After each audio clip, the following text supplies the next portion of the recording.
Selamat datang dan selamat bergabung dalam perkuliahan implementasi pembelajaran daring kolaboratif tahun 2024. Dalam bentuk kerjasama antara Universitas PGRI Mahadewa Indonesia dengan STKIP PGRI Bandar Lampung. Pada mata kuliah Sejarah Pergerakan Nasional Indonesia, dengan dosen pengampu Dr. Randus Dewa Made Alit, MPD, dosen Universitas PGRI Mahadewa Indonesia dan Putut Wisnu Kurniawan, SPD MPD, dosen STKIP PGRI Bandar Lampung. Pada perkuliahan hari ini, kita akan masuk pada materi menjelang proklamasi kemerdekaan Indonesia. Silahkan persiapkan dirimu untuk menyimak materi berikut dan siapkan media tulis untuk mencatat materi berikut ini. Proklamasi Kemerdekaan Indonesia pada tanggal 17 Agustus 1945 merupakan puncak dari perjuangan panjang bangsa Indonesia. Peristiwa bersejarah ini bukan berdiri sendiri, melainkan hasil dari rangkaian kejadian sebelumnya. Kemerdekaan Indonesia bukan hadiah dari bangsa lain, termasuk Jepang, melainkan buah dari perjuangan gigih rakyat Indonesia untuk lepas dari belenggu penjajahan.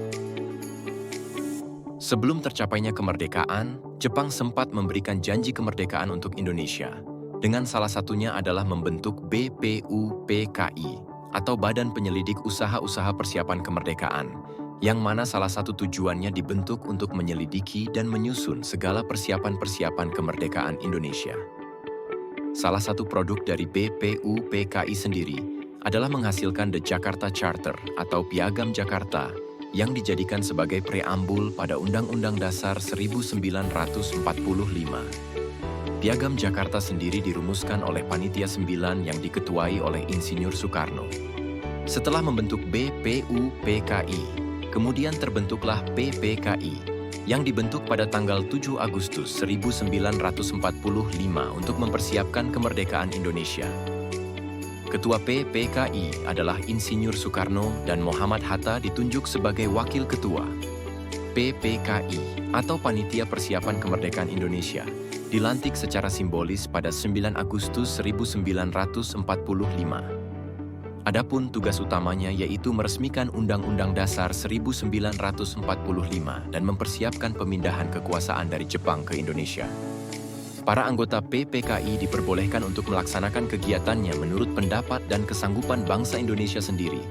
Namun mereka diwajibkan memperhatikan syarat-syarat berikut.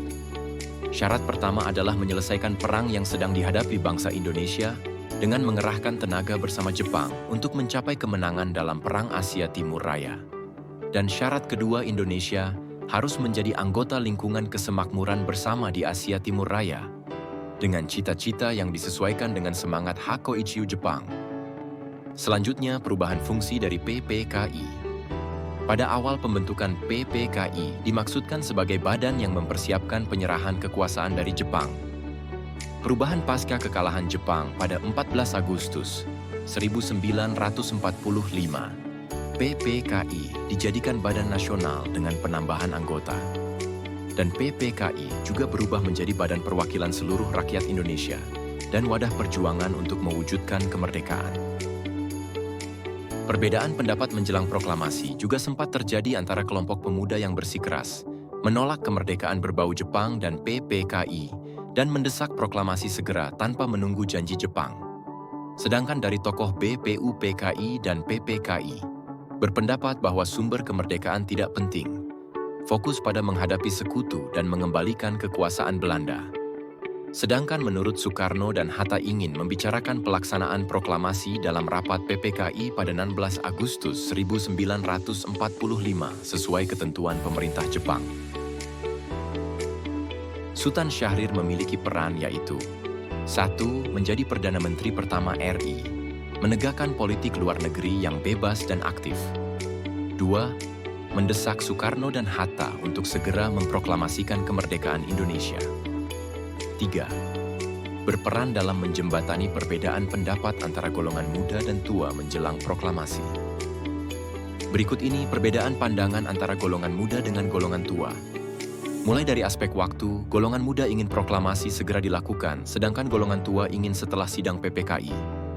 Pada aspek peran PPKI, golongan muda menolak campur tangan dari PPKI, sedangkan golongan tua menginginkan proklamasi kemerdekaan melalui PPKI.